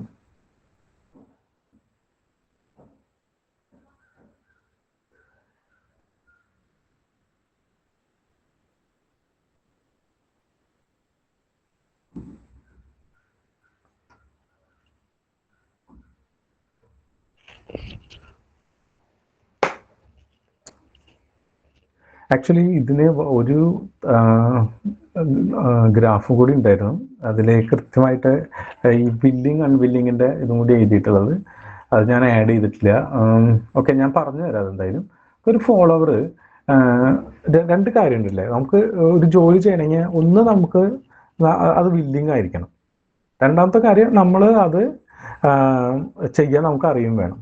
രണ്ട് കോമ്പണന്റ് ഉണ്ടെങ്കിലല്ലേ നമുക്കൊരു കാര്യം ചെയ്യാൻ പറ്റുള്ളൂ. ഒരു കാര്യം എനിക്ക് ചെയ്യാൻ അറിയാം, പക്ഷെ എനിക്ക് ചെയ്യാൻ താല്പര്യം ഇല്ലെങ്കിൽ എന്ത് ചെയ്യാൻ പറ്റില്ല, അത് ചെയ്യാൻ പറ്റില്ല. അതുപോലെ എനിക്ക് ചെയ്യാൻ താല്പര്യമുണ്ട്, എന്നാൽ എനിക്കത് അറിയില്ല ചെയ്യാൻ. ഓക്കെ. ഈ രണ്ട് സാധ്യതകളെ വെച്ചിട്ട് നമുക്ക് 4 ഓപ്ഷൻസ് ഉണ്ടാക്കാം. ഈ ഓപ്ഷൻസുകളിലൊക്കെ ലീഡർഷിപ്പ് ഏത് തരത്തിൽ ഏത് തരത്തിലുള്ള ലീഡർഷിപ്പാണ് വേണ്ടതെന്ന് പറയുന്നത്. അപ്പം ഇതിൽ എനിക്ക് താല്പര്യമില്ല, അതുപോലെ എനിക്ക് ചെയ്യാനും അറിയില്ല. ഓക്കെ. Unable or unwilling. ഈ സിറ്റുവേഷനിൽ ഡയറക്റ്റിംഗ് എന്നുള്ള ഒരു മെത്തേഡാണ് ഉപയോഗിക്കുക. ഡയറക്റ്റിംഗ് എന്ന് പറഞ്ഞു കഴിഞ്ഞാൽ നമുക്ക് വളരെ ചെറിയ എന്താ പറയുക, ഇൻസ്ട്രക്ഷൻസ് ഇവർക്ക് കൊടുക്കും. എംപ്ലോയിക്ക് കൊടുക്കും. ഓക്കെ, ഇന്ന രീതിയിൽ ഇന്ന കാര്യങ്ങൾ ചെയ്യണം. അപ്പൊ അത് ചെയ്തില്ലെങ്കിൽ അതിനെ റിവാർഡ് ആൻഡ് പണിഷ്മെന്റിൽ മാനേജ് ചെയ്യണം. ഓക്കെ, വളരെ ഡിഫിക്കൽട്ട് ആയിട്ടുള്ള ഒരു സിറ്റുവേഷൻ ആണ്. ഡയറക്ഷൻ എന്ന് പറഞ്ഞു കഴിഞ്ഞാൽ അതിൽ എന്തുണ്ടായിരിക്കും, എങ്ങനെ ചെയ്യണമെന്നും ഉണ്ടായിരിക്കും. ഓക്കെ, അത് എന്താണ് ചെയ്യേണ്ടത് എന്നുണ്ടായിരിക്കും. ഓക്കെ, അൺവില്ലിങ് ആണെങ്കിലും വില്ലിങ് ആണെങ്കിലും എന്തായിരിക്കും, ഒരു ഡയറക്ഷൻ കിട്ടി കഴിഞ്ഞാൽ എന്ത് ചെയ്യണം, ഒരു ലീഡറിന് ഡയറക്ഷൻ കിട്ടിക്കഴിഞ്ഞാൽ അത് ചെയ്തേ പറ്റുള്ളൂ. ഓക്കെ, അത് അറിയാലോ. അതല്ലെങ്കിൽ പിന്നെ അതിന്റെ വേറെ പണിഷബിൾ മെത്തേഡ്സിലൊക്കെ പോകും. അതാണ് ഡയറക്ടിങ്ങിന്റെ ഒരു പ്രത്യേകത. വളരെ എന്താ പറയാ, ഏറ്റവും എന്താ പറയാ, വളരെ സ്ട്രോങ് ആയിട്ടുള്ള ഒരു ലീഡർഷിപ്പ് മെത്തേഡാണ് ഡയറക്ടിങ് എന്നുള്ളത്. സ്ട്രോങ് എന്നുള്ള ഒരു ഇതിൽ വളരെ ഹാർഷ് ആയിട്ടുള്ള ഒരു രീതി. ഓക്കെ, ഇനി കോച്ചിങ് എന്ന് പറഞ്ഞു കഴിഞ്ഞാൽ വില്ലിങ് ആണ്. എനിക്ക് ചെയ്യാൻ ഞാൻ ഓക്കെയാണ്, പക്ഷെ എനിക്ക് അറിഞ്ഞുകൂടാ അത് എങ്ങനെ ചെയ്യണമെന്ന്. അപ്പൊ അവിടെ ലീഡർ വന്നത് ഡയറക്ടിങ് അല്ല നിങ്ങൾക്ക് കൊടുക്കുന്നത്, അവിടെ കോച്ചായിട്ട് ബിഹേവ് ചെയ്യണം. അവിടെ കോച്ചായിട്ട് ബിഹേവ് ചെയ്യുമ്പോൾ നിങ്ങൾക്ക് അതിന്റെ എങ്ങനെയാണ് ചെയ്യേണ്ടത് എന്നുള്ളത് ഒരു കോച്ചിങ് കൊടുക്കേണ്ടി വരും. ഓക്കെ, അത് പല സ്ഥലങ്ങളിലും കോച്ചിങ് വേറെ വേറെ രീതിയിലാണ്. ഓക്കെ, കോച്ചിങ്ങിന് ഒരുപാട് ടൂളുകളുണ്ട്. റോൾ പ്ലേ ടൂൾ ഉണ്ട്, അതുപോലെ തന്നെ ഫാസ്റ്റ് ബോൾ ടൂൾ ഉണ്ട്. ഇതൊക്കെ നോളജ് ബേസ്ഡ് ഇൻഡസ്ട്രിയിലെ ടൂൾസ് ആണ്. അതല്ലാതെ ഇപ്പോൾ നമുക്ക് ഏതെങ്കിലും കാര്യങ്ങൾ വേറെ കോച്ച് ചെയ്യാനായിട്ട്, ഗെയിംസ് കോച്ച് ചെയ്യാനും അതുപോലെ തന്നെ മറ്റ് ഇൻസ്ട്രുമെന്റ്സ് ഒക്കെ കോച്ച് ചെയ്യാൻ അറിയാലോ, ആ രീതിയിൽ ആ മെത്തേഡാണ് ഉപയോഗിക്കേണ്ടത്.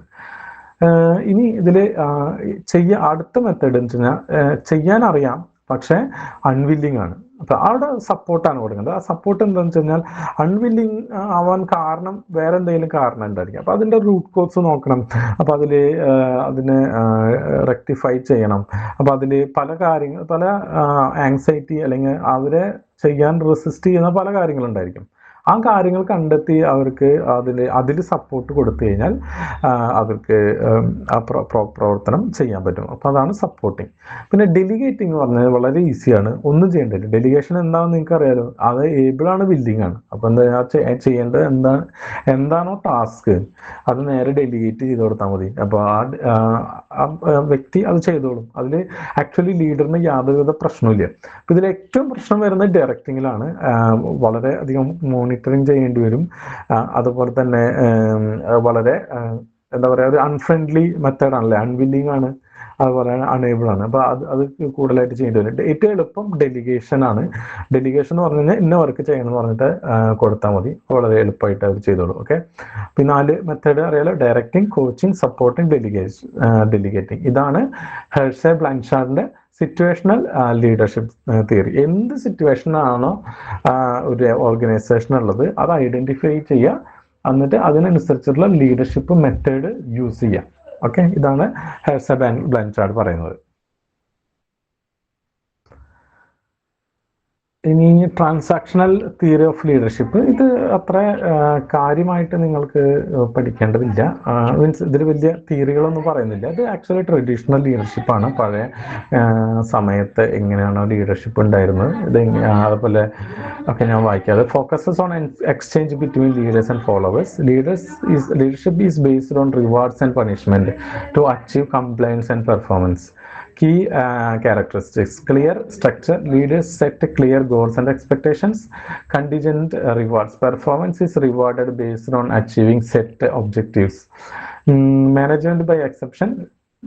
Leaders intervene only when standards are not met or problems are arise. Management by exception നമുക്ക് പഠിക്കാം. പിന്നെ benefit: effective in achieving short term goals, provides clear guidance and accountability, may stifle creativity and long term development. ഇത് ക്രിയേറ്റിവിറ്റിനെ സ്റ്റിഫിൾ ചെയ്യും, long time development ഉണ്ടാവില്ല. Focus more on maintaining the status co rather than innovation. ഒരു രീതിയിൽ എങ്ങനെ പോകണമെങ്കിൽ ഇത് മെച്ചപ്പെടണം. Actually നമ്മുടെ leadership ഒക്കെ വർക്ക് ചെയ്യുന്ന ഈ ട്രാൻസാക്ഷണൽ തിയറി ഓഫ് ലീഡർഷിപ്പിലാണ്. നിങ്ങൾ ശ്രദ്ധിച്ചു കഴിഞ്ഞാൽ അറിയാൻ പറ്റും. ഈ മറ്റുള്ള തിയറികളൊക്കെ പറയുന്നത് വളരെ എന്താ പറയുക, അത്രയും ഇതില് കാര്യമായിട്ട് ലീഡർഷിപ്പിനെ കുറിച്ച് സാധാരണ ഒരു ലീഡർ ഇതൊന്നും ശ്രദ്ധിക്കില്ല. ഒരു മാനേജറായിട്ട് ജോലി കിട്ടി കഴിഞ്ഞാൽ ഈ ട്രാൻസാക്ഷണൽ തിയറിയിലാണ് അവർ വർക്ക് ചെയ്യുള്ളൂ. ബാക്കിയുള്ള തിയറികളൊക്കെ കുറച്ച് ഇൻസൈറ്റ്ഫുൾ ആണ്, ഓക്കെ, കാര്യങ്ങൾ നേരത്തെ പറഞ്ഞ ഹെർസെ ബ്ലാഞ്ചാർഡിന്റെ തിയറിയിൽ എന്തൊക്കെ നോക്കണം നമുക്ക്, അവർ ഏത് രീതിയിലാണ് അവരുടെ വിൽ പവർ എന്താണ്, ഏത് രീതിയിലാണ് അവരുടെ സ്കില്ല് എന്താണ്, ഇതിനെന്തിന് മാച്ചിങ് എന്താണ്, ഇതൊക്കെ കഴിഞ്ഞതിന് ശേഷമാണ് അവർ ഏത് മെത്തേഡാണ് യൂസ് ചെയ്യേണ്ടത് നോക്കുന്നത് അല്ലേ. പിന്നെ ഫീൽഡിലർ തിയറി അത് മനസ്സിലാക്കാൻ ഗ്രാഫ് തന്നെ എങ്ങനെ വരയ്ക്കാൻ പറ്റും എന്നുള്ളത് ദൈവത്തിനറിയാം. മീൻസ് ഒരു ലൈവ് സിനാരിയോയില് ലീസ്റ്റ് പ്രിഫേർഡ് കോവർക്കറിനൊക്കെ എങ്ങനെ മനസ്സിലാക്കിയെടുക്കും, അത് ബുദ്ധിമുട്ടാണ്. ടാസ്ക് സ്ട്രക്ചർ ഓക്കെയാണ്, ലീഡർഷിപ്പ് പവറും ഓക്കെയാണ്, പിന്നെ അത് അത്രയും വലിയ എന്താ പറയുക കോംപ്ലിക്കേഷനിലൊന്നും പോവില്ല. ഇത് ട്രാൻസാക്ഷൻ തിയറി നമ്മൾ ട്രഡീഷണൽ തിയറിയാണ്. അത് ഇതെങ്ങനെയാണെന്ന് പറഞ്ഞു കഴിഞ്ഞാൽ നിങ്ങൾക്ക് മനസ്സിലാവും. ഒന്ന് contingent reward. The leader links goals of the organisation to the rewards and clearly specifies and expectations, provides the needed resources and set smart targets for the subordinate. അതായത് കൃത്യമായിട്ട് അതായത് സ്മാർട്ട് ടാർഗറ്റ് എന്ന് പറയും, specific, measurable, attainable, realistic and timely. ആ target fix ചെയ്യാം, അതായത് അത് ചെയ്യേണ്ടത് നോക്കുക. ചെയ്തില്ലെങ്കിൽ അവർക്ക് പണിഷ്മെന്റ്, ചെയ്താൽ റിവാർഡ്. വളരെ ഈസി ആണല്ലോ ആ കാര്യം. പിന്നെ management by exception. Management by exception active എന്ന് പറഞ്ഞു കഴിഞ്ഞാൽ ലീഡർ എല്ലാ പെർഫോമൻസും ആക്റ്റീവ്ലി മോണിറ്റർ ചെയ്യുക. അതിൽ സബോർഡിനേറ്റ്സ് എന്തെങ്കിലും മിസ്റ്റേക്ക് വരുത്തുന്നെങ്കിൽ, ഡീവിയേഷൻ വരുത്തുന്നെങ്കിൽ അത് കറക്റ്റീവ് ആക്ഷൻസ് എടുക്കുക, അവർക്ക് ഫീഡ്ബാക്ക് കൊടുക്കുക. അതുപോലെ തന്നെ നെക്സ്റ്റ് പ്രിവെന്റ് ചെയ്യുക. അതായത് കറക്റ്റായിട്ട് ചെയ്യുകയാണെങ്കിൽ അവിടെ യാതൊരു ഇന്റർവെൻഷനും മാനേജറിൽ ഇല്ല. പക്ഷെ എന്താണ്, ആക്റ്റീവ് മോണിറ്ററിംഗ് ആണ്, എല്ലാതും ചെക്ക് ചെയ്യുന്നുണ്ടായിരിക്കും, അത് കറക്റ്റായിട്ട് ചെയ്തുകൊണ്ടേയിരിക്കാം. ഓക്കെ, ഈ മാനേജ്മെന്റ് ബൈ എക്സെപ്ഷൻ പാസീവില് എന്താ കാര്യം വെച്ച് കഴിഞ്ഞാൽ അത്തരത്തില് എല്ലാ മൈക്രോ മാനേജ്മെന്റ് ഇല്ല. ഓക്കെ, നിങ്ങളൊരു പണി ചെയ്തു, അതിന്റെ ലാസ്റ്റ് ഔട്ട്പുട്ട് മാത്രമായിരിക്കും ചിലപ്പോൾ ചെക്ക് ചെയ്യുക. ഓക്കെ, ഇത് റോങ് ആണല്ലോ. ഇപ്പൊ റോങ് ആണെങ്കിൽ അതിന്റെ പൂർ പെർഫോമൻസ് എന്താണ് കാര്യം എന്നുള്ളത് ആ സമയത്ത് മാനേജർ ഇന്റർവ്യൂ ചെയ്തിട്ട് അവർക്ക് ഫീഡ്ബാക്ക് കൊടുക്കും. ഓക്കെ, ഇത് ശരിയായില്ല. ഓക്കെ, മനസ്സിലായി. അതല്ലാതെ മറ്റേതൊരു ആക്റ്റീവാണ്, ഓരോ each step may be monitored. Okay, ഇതിൽ എങ്ങനെയാണെന്ന് വെച്ച് കഴിഞ്ഞാൽ അങ്ങനെയല്ല, എംപ്ലോയിക്ക് വർക്ക് ചെയ്യാം, എന്നിട്ട് അതിൽ സെർട്ടൺ സ്റ്റാൻഡേർഡ് മെയിൻറ്റെയിൻ ചെയ്തേ പറ്റുള്ളൂ. അപ്പൊ സെർട്ടൺ സ്റ്റാൻഡേർഡ് മെയിൻറ്റെയിൻ ചെയ്യുന്നില്ലെങ്കിൽ ആ സമയത്ത് മാനേജർ വന്നിട്ട് എന്താണ് പ്രശ്നം എന്ന് ചെക്ക് ചെയ്യും, അവർക്ക് ഫീഡ്ബാക്ക് കൊടുക്കുകയും ചെയ്യും. ഓക്കെ, അടുത്തത് ലെസ് ഫെയർ. ഒരു തരത്തിലുള്ള ഇന്റർവെൻഷനും ഇല്ലാതെ എംപ്ലോയീസിന് ഇഷ്ടമുള്ള രീതിയിൽ വർക്ക് ചെയ്യാവുന്ന ഒരു മെത്തേഡാണ് ലെസ് ഫെയർ. ഓക്കെ, ഈ 4 മെത്തേഡ് കാണുമ്പോൾ മനസ്സിലാവില്ല, ഇതാണ് ആക്ച്വലി ലീഡർഷിപ്പ്. നമ്മൾ കാണുന്ന ലീഡർഷിപ്പ് ഒക്കെ വർക്ക് ചെയ്യുന്നത് ഈ ലീഡർഷിപ്പ് മെത്തേഡിലാണ്. ഇതിന്റെ പേരാണ് ട്രാൻസാക്ഷണൽ ലീഡർഷിപ്പ് കേട്ടോ. നമ്മൾ 4 തിയറികളാണ് പഠിക്കുന്നത്. ആദ്യം പഠിച്ചത് ഓർമ്മയുണ്ടോ? Trait theory of leadership, great man theory or trait based leadership, അതിനുശേഷം ബിഹേവിയറൽ തിയറി. ബിഹേവിയറൽ തിയറിയിൽ നമ്മൾ പഠിച്ചത് 3 ഇതാണ്: employee oriented, task oriented, managerial grid.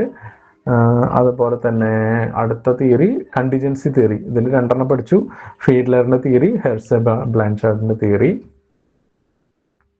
അതിനുശേഷമാണ് ട്രാൻസാക്ഷണൽ തിയറി എടുക്കുന്നത്. ഓക്കെ, ഇനി അടുത്തത് ട്രാൻസ്ഫോർമേഷണൽ തിയറി. ഓക്കെ, ഈ ട്രാൻസ്ഫോർമേഷണൽ തിയറി കുറച്ച് എന്താ പറയാ, അല്പം ഭൗതികമായ നിലവാരത്തിലുള്ള ഒരു സംഭവമാണ്. ഇത് ലീഡർഷിപ്പ് ഏത് രീതിയിലാണ് ഒരു വ്യക്തിനെ മാറ്റുന്നത്, ഒരു ആക്ച്വൽ ബിഹേവിയർ ഒരു എംപ്ലോയിയുടെ അല്ലെങ്കിൽ ഒരു മെമ്പറുടെ ഒരു ഓർഗനൈസേഷൻ മെമ്പറുടെ ബിഹേവിയർ എങ്ങനെ ചേഞ്ച് ചെയ്യും ഒരു ലീഡർ, അയാളെ ട്രാൻസ്ഫോം ചെയ്ത് എങ്ങനെ എടുക്കും എന്നുള്ളതാണ്. 4 തിയറീസ് ആണ് അതിലുള്ളത്. നമുക്ക് നോക്കാം. ഐഡിയലൈസ്ഡ് ഇൻഫ്ലുവൻസ് എന്ന് പറഞ്ഞു കഴിഞ്ഞാൽ in this form leadership the leader act as a role models for their subordinates and they exhibit high morals and ethical standards. They further provide the vision and sense of mission, instill pride amidst the followers and gain respect and trust. ഒരു വ്യക്തി നമുക്ക് ഏറ്റവും ഇഷ്ടമുള്ള ഒരു role മോഡലായിട്ട് work ചെയ്യുന്നു, ഒരു വളരെ high moral and ethics keep ചെയ്യുന്നു, ഒക്കെ അവരോട് നമുക്ക് ഭയങ്കര ബഹുമാനമായിരിക്കും. അപ്പൊ ആ വ്യക്തിയെ പോലെ ആവാൻ മറ്റുള്ളവർക്ക് ഇൻസ്പിറേഷൻ കൊടുക്കുന്ന രീതിയിൽ. ഓക്കെ, ഇൻസ്പിറേഷണൽ മോട്ടിവേഷൻ തിയറി വേറെ ഉണ്ട്. പക്ഷെ ഒരു വ്യക്തി എങ്ങനെയാണോ ബിഹേവ് ചെയ്യുന്നത് അതേപോലെ നമുക്ക് ചെയ്യാൻ, അല്ലെങ്കിൽ ആ വ്യക്തിയുടെ പേഴ്സണാലിറ്റി അച്ചീവ് ചെയ്യാൻ വേണ്ടിയിട്ട് നമ്മൾ വർക്ക് ചെയ്യുമല്ലോ, നമ്മൾ സ്വയം നമ്മളെ ട്രാൻസ്ഫോം ആവുമല്ലോ. ഇതിനെയാണ് ഐഡിയലൈസ്ഡ് ഇൻഫ്ലുവൻസ് എന്ന് പറയുന്നത്. അടുത്തത് ഇൻസ്പിരേഷണൽ മോട്ടിവേഷൻ എന്ന് പറഞ്ഞു കഴിഞ്ഞാൽ ഏതെങ്കിലും ഒരു ജോലി അല്ലെങ്കിൽ ഒരു പ്രവർത്തനം ചെയ്യുകയാണെങ്കിൽ അതിൻ്റെ ഒരു പുതിയൊരു അർത്ഥം അതിന് കൊടുക്കുകയാണ്. അതുപോലെ തന്നെ പുതിയ ചലഞ്ചസ്, അതുപോലെ തന്നെ എന്തൂസിയാസം വർക്ക് ചെയ്യാനുള്ളതിൽ ഒക്കെ അത് മറ്റൊരാൾക്ക് സാധിക്കില്ല. ചില ലീഡേഴ്സിനാണ് അത് സാധിക്കുള്ളൂ. എന്താണ് നമ്മൾ ചെയ്യുന്നത് എന്നതിനെക്കുറിച്ച് വളരെ കൃത്യമായിട്ട് അവർ കൊടുക്കുമ്പോൾ നമുക്ക് ഇന്നേ വരെ നമുക്ക് അറിയില്ലായിരുന്നു ഇതാണോ നമ്മൾ ചെയ്യുന്നത്, ഇപ്പം നമ്മൾ എന്തെങ്കിലും ഒരു പ്രവർത്തനം ചെയ്യുന്നതിൻ്റെ അർത്ഥം എന്താണ് എന്നൊക്കെ നമുക്ക് കൂടുതലായിട്ട് ഇൻസൈറ്റ് തരുമ്പോൾ നമുക്ക് ആ കാര്യങ്ങൾ കൂടുതൽ ചെയ്യാനായിട്ട് നമ്മൾ തന്നെ ട്രാൻസ്ഫോം ആക്കും. Okay, the leader expresses the organisational purpose in simple terms to the followers and high expectation on the followers. എന്തെങ്കിലും വലിയ കാര്യമായിരിക്കാം, അതൊക്കെ വളരെ സിമ്പിളായിട്ട് ഫോളോവേഴ്സിൻ്റെ അടുത്ത് കമ്മ്യൂണിക്കേറ്റ് ചെയ്ത് അവരെ അതിലൊരു എന്താ പറയുക മോട്ടിവേഷൻ ഉണ്ടാക്കുക ചെയ്യാൻ വേണ്ടിയിട്ട്. അതുപോലെ തന്നെ വളരെ ഹൈ എക്സ്പെക്ടേഷൻ ആയിരിക്കും ഫോളോവേഴ്സിന്, ലീഡർക്ക്. ഓക്കെ, അടുത്തത് ഇന്റലക്ച്വൽ സ്റ്റിമുലേഷൻ. ഇത് ഒരു ഫോളോവറിന്റെ സ്വന്തം ഇന്റലക്ച്വൽ എബിലിറ്റീനെ എൻഹാൻസ് ചെയ്യാതിരിക്കും. Okay, in this form the leaders stimulate the intellectual ability of their followers that through new approaches. The new leaders try to stimulate the way of thinking of their subordinate and thus raise creativity in them, promote intelligence, rationality, problem solving skills, etc. അതായത് ഇപ്പോൾ പുതിയ പുതിയ രീതികളിൽ പുതിയ മെത്തേഡിൽ കാര്യങ്ങളെ കാണാൻ, പിന്നെ ക്രിയേറ്റിവിറ്റി എൻഹാൻസ് ചെയ്യുക, അത്തരത്തിൽ അവരുടെ ഇന്റലക്ച്വൽ പഴയ ഒരു ഇന്റലക്ച്വൽ മെത്തേഡിൽ നിന്ന് പുതിയൊരു ഇന്റലക്ച്വൽ മെത്തേഡിലേക്ക് ട്രാൻസ്ഫോം ചെയ്യാം. ഓക്കെ, അടുത്തത് ഇൻഡിവിജ്വലൈസ്ഡ് കൺസിഡറേഷൻ. ഇവിടെ കാണിക്കുന്നത് എന്ന് വെച്ച് കഴിഞ്ഞാൽ ഒരു ലീഡർ, ആ ലീഡർക്ക് പല ക്വാളിറ്റി ഉണ്ടായിരിക്കും, എന്നാൽ ഫോളോവേഴ്സിന് പല തരത്തിലുള്ള ഫോളോവേഴ്സ് ആയിരിക്കും. അപ്പോൾ ഓരോ ഫോളോവേഴ്സിന് കസ്റ്റമൈസ്ഡ് ആയിട്ട് അവരെ ട്രീറ്റ് ചെയ്യാനും, ഓരോ വ്യക്തിക്ക് എന്താണ് അവരുടെ കുറവ് കൂടുതൽ, അപ്പോൾ അവരുടെ നീഡ്സ് എന്താണ്, അതനുസരിച്ച് പ്രവർത്തിച്ച് അവരെ മുന്നോട്ട് നയിക്കാനും സാധിക്കുന്ന ഇതാണ് ഇൻഡിവിജ്വലൈസ്ഡ് കൺസിഡറേഷൻ എന്ന് പറയും. ഓക്കെ, വ്യക്തിക്ക് കൂടുതൽ ഇഷ്ടപ്പെടും. അത് കാരണം എന്ന് വെച്ചാൽ അവരുടെ സ്പെസിഫിക് ആയിട്ട് അവർക്ക് ഫീഡ്ബാക്ക് കിട്ടുകയും എന്താണ് ആക്ച്വൽ നീഡ്, അവരുടെ സ്പെസിഫിക് നീഡ്സിനനുസരിച്ചിട്ട് അവർക്ക് വർക്ക് ചെയ്യാൻ അനുവദിക്കുകയും ചെയ്യുന്ന ഒരു ലീഡർ കിട്ടിക്കഴിഞ്ഞാൽ അവർ കൂടുതലായിട്ട് ആ രീതിയിൽ ട്രാൻസ്ഫോം ആവും. ഓക്കെ, അതിനാണ് ഇൻഡിവിജ്വലൈസ്ഡ് കൺസിഡറേഷൻ എന്ന് പറയുന്നത്.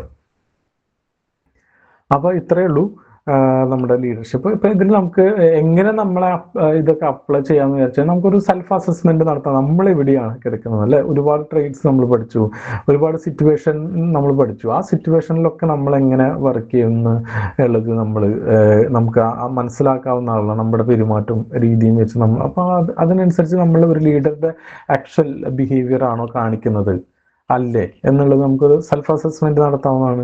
അതുപോലെ തന്നെ കണ്ടിന്യൂസ് ലേണിംഗ്. ഇത് എന്താ പറയുക, എവിടെയെങ്കിലും ഒരു ലീഡർഷിപ്പിനെ കുറിച്ച് വായിച്ചു, നമ്മൾ ആലോചിച്ചു, അത് നിർത്തല്ല. ഇതൊരു കണ്ടിന്യൂസ് ആയിട്ട് ലേണിംഗ് ചെയ്യേണ്ട ഒരു കാര്യമാണ്. നമ്മുടെ ബിഹേവിയറിന്റെ ഏറ്റവും പ്രധാനപ്പെട്ടതാണ് അല്ലെ? നമ്മുടെ ബിഹേവിയർ കറക്റ്റ് അല്ലെങ്കിൽ പിന്നെ നമ്മൾ എന്ത് പഠിച്ചിട്ടും കാര്യമില്ല. അപ്പോൾ ആ ബിഹേവിയറിനെ കറക്റ്റായിട്ട് കൊണ്ടുപോകാൻ നമ്മൾ കണ്ടിന്യൂസ് ലേണിംഗും ആവശ്യമാണ്. Practice and reflection.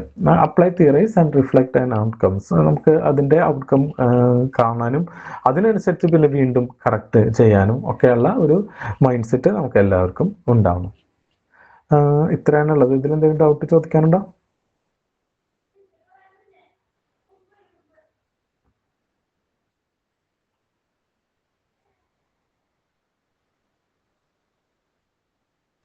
നമുക്ക് ഒരു 8 മിനിറ്റ് കൂടി സമയമുണ്ട്. എന്തെങ്കിലും ഡൗട്ടോ അല്ലെങ്കിൽ കൂടുതലായിട്ട് എന്തെങ്കിലും ഡീറ്റെയിൽസോ ആവശ്യമാണെങ്കിൽ ചോദിക്കാവുന്നതാണ്.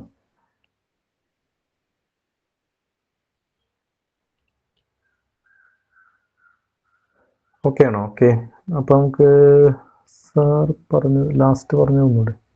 ലാസ്റ്റ് ഈ സ്ലൈഡാണ്, അപ്പൊ ഈ സ്ക്രീനിൽ കാണുന്ന സ്ലൈഡാണ് അപ്ലൈയിങ് ലീഡർഷിപ്പ് തിയറീസ്.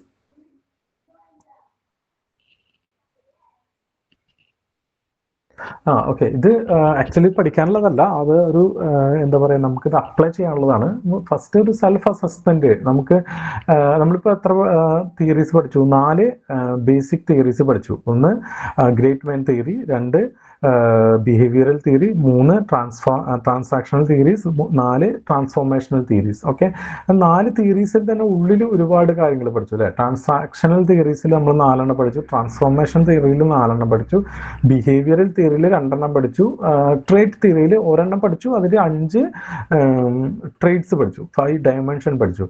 അപ്പൊ ഇതൊക്കെ നമ്മളെവിടെയാണ് ഇതിൽ എന്നുള്ളത് നമുക്ക് ഓരോന്നിലും നമുക്ക് സെൽഫ് അസസ്മെന്റ് നടത്താവുന്നതാണ്. ഓക്കെ, അപ്പൊ അതില് ഇനി അത് പല സ്ഥലങ്ങളിലും വളരെ 2 കോൺട്രാസ്റ്റ് ആയിട്ടുള്ള കാര്യം പറയുന്നുണ്ട്. എസ്പെഷ്യലി ഈ പറഞ്ഞ ബിഗ് 5 തിയറീസിൽ അല്ലേ, അതിൽ എവിടെയാണ് നമ്മൾ എക്സ്ട്രാവേർഷൻ ആണോ ഇൻട്രോവേർഷൻ ആണോ? ഇവൻ ഇൻട്രോവേർട്ട് ആയിട്ടുള്ള ഒരുപാട് ലീഡേഴ്സ് ഉണ്ട്, പക്ഷെ അതിൽ ഈ അലൂഫ്നെസ്, ഷൈ, അങ്ങനെയൊക്കെയുള്ള കാര്യങ്ങൾ ഉണ്ടോ, നമുക്കുണ്ടോ? അതാണ് നമുക്ക് ചെക്ക് ചെയ്ത് നോക്കാം. അതുപോലെ തന്നെ ട്രാൻസ്ഫോർമേഷണൽ തിയറീസിൽ ഇപ്പൊ നമുക്ക് അത്തരത്തിൽ ഇൻസ്പിറേഷണൽ ആവാൻ സാധിക്കും. ഏതെങ്കിലും ഒരു വർക്ക് ചെയ്യുമ്പോൾ നമ്മൾ തന്നെ എന്തെങ്കിലും ചെയ്യുമ്പോൾ നമുക്ക് തന്നെ അറിയാൻ പറ്റും നമ്മൾ എന്തെങ്കിലും മീനിങ് ഫുൾ ആയിട്ടുള്ള ഒരു ലൈഫാണോ നമ്മൾ ചെയ്യുന്നത്, അല്ലെങ്കിൽ എന്തെങ്കിലും പ്രവൃത്തി ചെയ്യുമ്പോൾ അതിന്റെ മീനിങ് എന്താണ് എന്ന് നമ്മൾ നോക്കാറുണ്ടോ? ഓക്കെ, അത്തരത്തിലുള്ള ഒരു സെൽഫ് അസസ്മെന്റ് നടത്തി കഴിഞ്ഞാൽ തന്നെ നമുക്ക് അറിയാൻ പറ്റും. ഓക്കെ, നമ്മൾ ചില സ്ഥലങ്ങളിലൊക്കെ വളരെ എന്താ പറയാ പൊട്ടൻഷ്യൽ ഉള്ള ആളാണ്, ചില സ്ഥലങ്ങളിലൊന്നും നമ്മൾ വേണ്ടത്ര ശ്രദ്ധ നമ്മൾ പതിച്ചിട്ടില്ല എന്ന് നമുക്ക് മനസ്സിലാൻ പറ്റും. ഓക്കെ, അത് ഇതൊരു കണ്ടിന്യൂസ് ലേണിങ്ങിനുള്ള ഒരു ഓപ്പർച്യൂണിറ്റിയാണ്. മനസ്സിലായി? ഇതിവിടെ പഠിച്ച് ലീഡർഷിപ്പ് പഠിച്ചു, അത് ഒഴിവാക്കരുത്.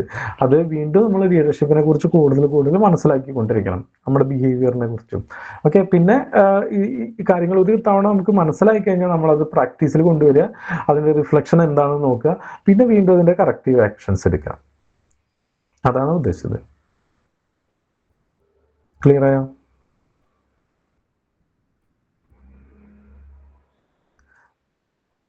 ഓക്കെ, വേറെന്തെങ്കിലും?